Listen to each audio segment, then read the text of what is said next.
Welcome to the Spin Axis podcast. I'm Erik Barzeski. I'm Jayson Nickol. I'm Brian Manzella. Continuing from last week, our guest is Brian Manzella, and we're going to play the last few seconds of last week's conversation and then jump right in. Yeah, and it's going to go crooked. It's going to go crooked with the short ball, too. That's why he doesn't do it. I will see, right? But I disagree with that. I think it's going to help the medium hitters. Yeah, I would say, let me really rephrase that. I would say that there's between, if I was to throw out a random number, let's say 15 to 20% of the longer drives, the longer guys on tour, and the younger guys that are like maybe could hit it further but can't, they have that gear. And then the bottom 20 on the PGA Tour that are already short hitters, they don't have that gear. And that's where I'm like, well, they're just going to dissolve into nothing. I think you'd have to go. This is what I would say about that. If you go back to the Pro V1 thing, it's the same thing, right? There are people that got lost in that. They like never recovered. When the tour went to like 90% Pro V1s and copies, right? Mm-hmm. You had people that dropped off of the tour. They weren't the best players in the world, but they were like Carl Peterson when they outlawed the putter. He could never recover. Right. And I bet you it wasn't all short hitters. You know, like you would think the Pro V1 thing would have done the same thing in the opposite direction. If the Pro V1 helped Tiger, everybody says that, right? It helped Tiger and it hurt the short hitters like David. Okay. Then the shorter ball can't help Tiger and hurt David too. No way. So yeah. I will see. But it helped Tiger when Tiger was one of the few people that had it at the 2000 U.S. Open. Yeah, and then when everyone got it raised the floor. It didn't raise the ceiling much. So probably hurt Tiger overall. No doubt about it. But from a swing standpoint, right, there are going to be people, and I think to Jason's point, I agree with this part of it. They're not going to just roll over. In other words, everybody's got this idea of how far they hit a golf ball. That's just through the bag. And then one day they're going to say, oh, boys, here you go. Pro V1S, right, for short. And all of a sudden, they're going to try to get the same yardages. It's just human nature. Mm-hmm. And what is that going to do to the golf swing? All of a sudden, narrow, I know, nobody can see me, narrow elbows, or they got like, is everybody going to make more of a switch to something to pick up that extra distance? Or will it just be people who were younger and had the extra distance any damn way, and they'll come up and take all the spots? Either way, it's going to change things. And to mostly what I really wanted to say about the future of the golf swing is I still think the information out there is no good. And there's good information that's out there. And I think that the way technology works and AI and all this stuff, the bad information is going to get blown to pieces here in the next 10 years. And you're going to see a lot more just good golf swings, meaning they work, right? You're going to see more of that than you do now because you still got people teaching. I don't want to mention any names. There was a guy, he's not really a teacher, but now he's teaching. And one of his players just had a good tournament and they showed a picture of him teaching the guy. Awful handle dragging. Just stuff that would have embarrassed me when I taught handle dragging. It just was odd. But the guy had a great tournament, right? So you can't not give the guy credit for teaching him. He teaches the guy. He's the teacher of record. Yep. But that's going to go away when everybody realizes that there's real answers and all the politicking just going to get blown up by you're going to be able to go in your AI bot and ask a question, and it's not going to be, you ain't going to have idiot people arguing. But by the way, just in case anybody doesn't know, I pay my little extra. I don't know if you do, Erik, on X, to get the check mark. And then there's a check mark plus. Mm-hmm. And I get the good grok, not the best, the super grok. No, that's $200 a month. Yep. But I got grok plus. I got something better than like the regular people who are on X. And I'll tell you what, it's got most of the answers now. I mean, if you ask it the right question, the right way about technical aspects of the golf swing, that's a big controversy out there in the world. X, is that, the grok engine already knows who's right and who's wrong.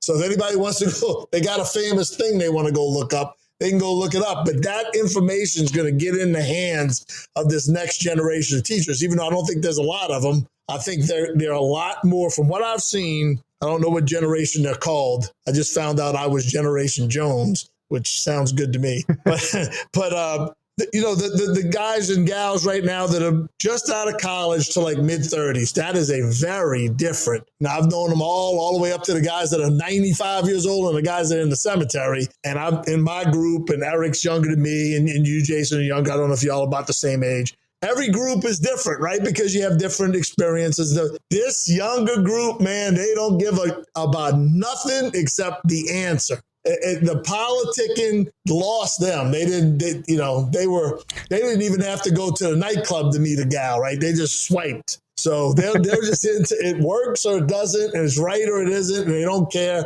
if the guy telling them is, in the club or not, All right, so let me ask you this, because I've read a thread somewhere, I don't think on Twitter, somewhere where someone was watching the USAM, and it's what I would call a bunch of the extreme right side bend type swings, right? Through the ball. Don't release the right arm.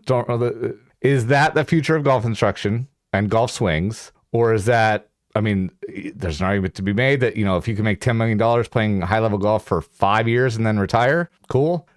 Make a bunch of money, get out while you're still young. You're not going to be needing to make that kind of swing when you're 40 because you can make a bunch of money before you're 30 and get out. That's an argument.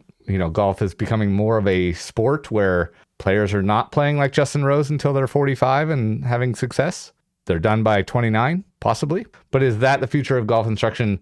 Not just at the PGA Tour level, but for golfers in general, because golf instruction is more than the PGA Tour. I think that if Homer Kelly had some stuff right, you swing something hard enough or try to move something fast enough, right? Like throwing a baseball. I can throw a baseball anywhere in this baseball or Nerf ball. I wouldn't want to throw a baseball in the studio, right? But I can throw a golf ball or a baseball, hit anything in here with my shoulders level to the ground. So my arm, I would hit all my monitors in front of me if I threw sidearm. So everything would be out of plane with my shoulders. You start chunking something, like I can still throw a football pretty good for an old man.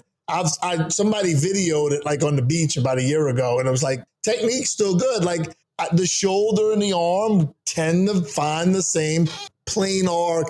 I don't want to call it plane, but So what you're dealing with now is you got kids they get strong enough to swing like max speed, maybe 15. And then the time you see them in the AM, right? The two kids were 19 and 18 or whatever, playing in the finals. You still can do all kinds of crazy stuff with your bodies that, maybe the gals can do when they're 25, but even 25-year-old guys the body's different. I don't care if you work out, whatever. It's just a whole different thing. You still got, still have your kid body. That ain't going anywhere. If the reward is there for hitting the living out of it, it is, right? You hit a driver and you hit a 7-iron to a 480-yard hole. I can't do that anymore. So if you playing me, you're going to kick my rear end because I'm hitting driver and I'm hitting 3 hybrid. And I'm pretty good 3 hybrid player. But I ain't as good as any good young kid with a 7-iron. There's no chance, right? So now, will the ball go crooked enough that the long hitting isn't as big of an advantage? Or people going to, I know y'all had Lou Stagna on, or the stats going to go the other way, and they're going to finally figure out they need to grow rough. If they don't want everybody to bomb and gouge, the gouge has to be a penalty. Then you'll get, you have to play courses like Olympic, whereas really, I know in that USAMs, match play is one thing. That's another thing about, golf. If there were more match play events, there would be different players on the tour. It's just a different sport. I'm twice as good at match play as I am at stroke play. A lot of good that did me, right? I think I got to play in 2 match play tournaments my whole life. That was before I turned pro. So I think it's not going anywhere. I just can't imagine that people are going to teach it. I think people are going to do it, and the teachers are going to kind of people are teaching it now, and you know that. Yeah, they're teaching it now. They're teaching diving at the ball too, which I don't think is going to last very long. But extreme right side bend, not going anywhere until the ball goes crookeder if you swing at it like, every single person I teach who you would ever say has a chance to play decent mini tour golf swings 95 miles an hour with a 7-iron cruising. If you've been listening to this podcast, you probably already know the importance of doing things like centering your shot pattern between hazards off the tee, being properly aggressive into the greens, and knowing where and how you both gain and lose shots during your rounds of golf. Shot Pattern is the golf strategy GPS app that allows you to do those things and more in real time on the golf course. Shot Pattern's tournament legal display allows you to quickly overlay your shot dispersion on the hole in front of you to pick smarter targets and shoot lower scores. The practice mode has even more for you to learn and improve. Spin Access listeners can learn more and receive 20% off a 1-year subscription by visiting shotpattern.app/spinaccess. Nobody swung that hard. Jim Dent could pick, when I watched Jim Dent and when he was the longest hitter on tour, he could have picked me up. I was about 160 pounds. He could have picked me up and threw me from one gallery rope to the other one. And he hit a 7-iron about 165 He probably wanted yards. to a few times, right? No. I was a fan of Jim Denton. Jim Thorpe, great guy too. No, but I'm just saying, Nicholas, I watched him hit a million shots in person. He was obviously 7-iron, now is an 8-iron, but he was still, let's say, 8-iron went 165 for Nicholas. That's nothing. That's just a little bit further than I hit it. So he was obviously just tapping the ball because they had figured out there was no advantage to hitting it 20 or 30 yards further. Now there is. So as long as there's an advantage to hit it that far, you'll have people getting in the extreme positions to hit it that far. And just because their body will seek that position, even though I'm not teaching anybody to do that. Yeah. So do you think the golf swing is going to diverge from whether you're, let's say you get the kids, right? And if you're a great 12-year-old, you're on a different path than someone who might be like, I've heard it said, like, you don't want to be the best 15-year-old golfer in the world. You want to be the best 22-year-old golfer in the world and things like that. But that's not often not how it shakes out. The parents have a good 12-year-old and they're like, let's keep getting better. And they look at the short-term gains like, oh, he needs a college scholarship. Oh, he needs this, not the long-term plan. And also, like I said, there's a lot of money in golf now. So if we get the extreme right side bend, if that is a way to generate speed when you're 15, 17, 18, 19, but not when you're 40, then does golf instruction diverge into here's the tour swing that will get you on tour and keep you there for 4 or 5 years. And then now you're 30, now you're 35. Oh, you need to swing this way because you need to live and go to work on Monday and stuff like that for the rest of your career. The Will Zalatoris syndrome, right? Basically. Yeah. So does golf swing instruction diverge into the tour swing, short-term, high burst, whatever you want to call it, and regular golf instruction for regular people? It's a great question. I think it should have diverged a long time ago because most people can't hit a shot and they need to be fixed of their malady. That's the reality of regular golf. They're really, really, really long hitters, like longer than any of these guys. Like Berkshire, he doesn't have extreme right side. Right. So, but I just think it's a thing that there was always people that did it. Really, yeah. in men, Middlecoff was way more right side bent. For people who don't know, he won like 45 tournaments. Would you put Lee Trevino in that group? Oh, but again, right. If you're aiming, if you're standing in New Orleans and the hole is in Chicago, that's I-55 goes straight to Chicago. If you're standing in New Orleans and you're trying to hit it and you're aiming at Seattle, you're gonna have to right side bend, or the ball is not going all the way back to Minnesota. So, but no doubt about it, he had extreme right side bend. But again, like the body difference, right?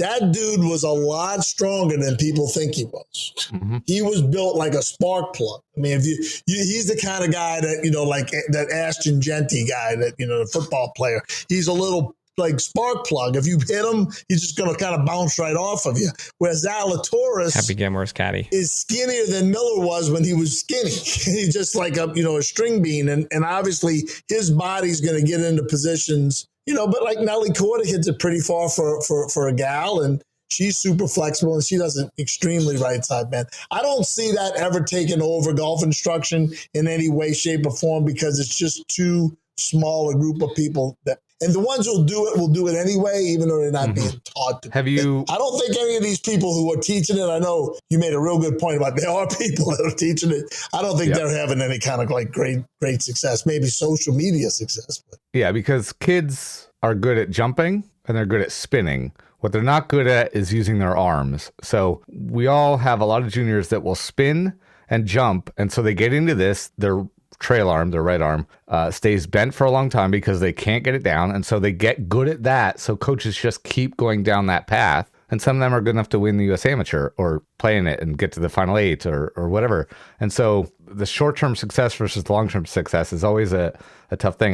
One of my better junior players playing D1 college had back pain at 15, and like we moved away from that pattern. That's the pattern he kind of came up with on his own as a spinner and a jumper, and for him, highly spinny. But we moved away from that because we kind of had to make a conscious choice to be like, dude, you're 15 and your back hurts already. Like, you want to play at least through college. Yeah, it's always an interesting time when that comes up with a student. Which way do we go? Like, where do we want to go? Do you want to be the best 15 and 17-year-old, or do you want to be able to play golf for a long time, play in college, keep developing, keep getting better? Well, the thing about that is it's just so hard to get on tour that planning to like cash out in 5 years is just a really bad strategy. Yeah. You know, and I just, you know, I see what Michael Jacobs did with Harrington. Like he could, like when he came to see Mike, he could swing 130 max, you know, working with Genghis and all the crazy Genghis moves, lots of right side bend and shit.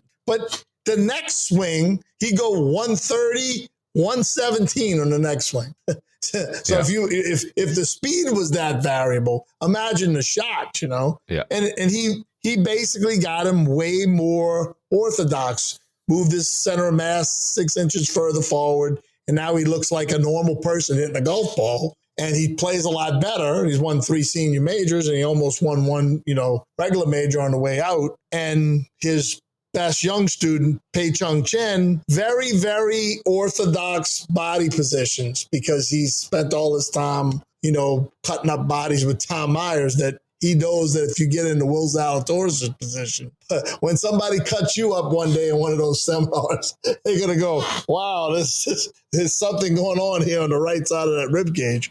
It's just not, I don't think you hit the ball better doing it. I think you can hit it further maybe. So even though like Zalatoris is a great iron player, and it's a shame. I hope he figures it out because he's got star power. Like some people, you flip the screen, you flip on TV and they're playing and you go, but like he actually was like worth watching. So I pull for the guy. Yeah. Yeah, I mean, to sort of talk like my little 2 bits into like where the swing was, where it went to, and where it's headed. I mean, I remember watching golf with my grandpa, and the golf swings that I remember were super athletic. Yeah, they made a motion at the golf ball, and then all of a sudden, like you said, Brian, it was like, all right, let's condense it, let's compress it, and it was like, why are we doing that?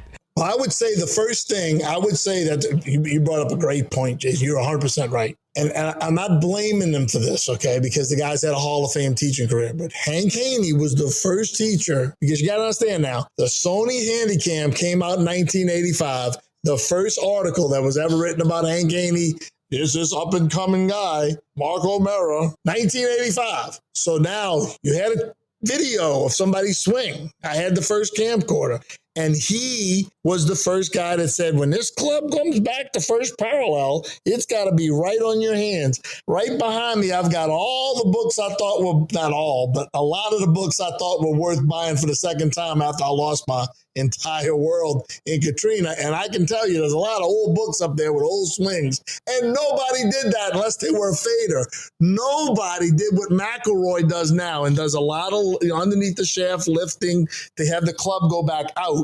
And then without looking like he's looping it, obviously looping it some, they hit a big, sling and draw with the driver. That's a lot harder to do and a lot less natural looking than the guys who drew it before there was video. And then they just took it back in. Then Arnold Palmer took it back inside. Sam Snead took it back inside. Yeah. Those guys look plenty athletic, right? And by the way, would knock you out. If anybody thinks those 2 guys couldn't play the tour now, they're nuts. Absolutely nuts. But they did. They figured out a way to hit a golf ball and they didn't have anybody telling them when they hit it good that they didn't want to do it. And I thought, and I think Erik would agree with this, that I thought, and a lot of people did, I don't know if Erik did, but he'll agree with my point, that when TrackMan came out, you thought, okay, finally people are just going to go, geez, Lee, you light this thing up like a pinball machine. You might want to just keep doing what you're doing. Go ahead and name 30 yards left, take it back way out and loop it in. Orville Moody, all the funny swings you would have never, Furyk, you would have had more people leaving it alone. And that's only happened a little. I thought it was going to happen a lot, but it's only happened a little. But I really think that AI is going to help. I think you're going to be able to real soon, I'd say definitely inside of 5 years, you're going to stand in front of a camera or whatever the device is. It might be just some cloud. You're going to stand in front of a camera. It's going to do a 3D body scan of you. It's going to know what you can do, and it's going to give you and the teacher a couple of options right away. And it will be you, because AI, right? It'll be you swinging the way you ought to. If it's like Chen or Jim Furyk, you're gonna be in your Titleist hat, and you're gonna be swinging like Ray Floyd or whoever the AI thinks fits your body type, and you're gonna say, I like the one on the upper right, teacher. Can we work on that? And then you're gonna have a path to that, which is thoroughly not the way it's being done right now. Most teachers, I don't care what they say, they're method teachers. They have something, and God bless you if you fit in it, because then you're going to go someplace. But if you don't, you've just made a wrong turn and went to the wrong side of, you instead of going to the east end of Louisville, you went to the west end. You don't want to go there at 11 o'clock at night. A lot of teachers would say they call them preferences, but a lot of them, I would agree, they're going to teach you one way, and they'll say, this is my preference, but they never teach the other thing. They never go against their preferences. It's like one plane, two plane. And look, I think there's a lot of great, hardy disciples out there, but I'm just saying, none of them teach two plane. You know what I'm saying? Right. They have one plane and two plane, but they all teach one plane. But at the end of the day, the AI is going to win a lot of these battles, including like, how should that person swing? Or if, maybe not how should it, because you don't know how their brain, is going to work under pressure. Maybe they just couldn't hit a draw under pressure for whatever reason, some kind of thing in their coconut. They don't see it that way. But it's going to eliminate a lot of these really bad ideas like, hey, Luke Donald, I think it's a really good idea. You go see Chuck Cook. Yep. So you took the number one player in the world and arguably a top at least 25 teacher in the world at the time, and just bad fit, terrible fit. Yep. Maybe the worst arranged marriage in the history of the tour, right? That's a Sean Foley special for you right there. He did that arranged marriage. Wasn't the greatest idea. No, I saw it at Oak Hill and still scratching my head over that one. But. Yeah, but I mean, that's just a perfect example. You can have a good teacher, but Butch has ruined a few swings too. He's the king. Got to give him credit. But he's ruined some swings, and Pete Cowan too. Like, what the heck is going on with Brooks Koepka's backswing? Doesn't look anything like when he won those majors. He might be spiraling, but he ain't winning.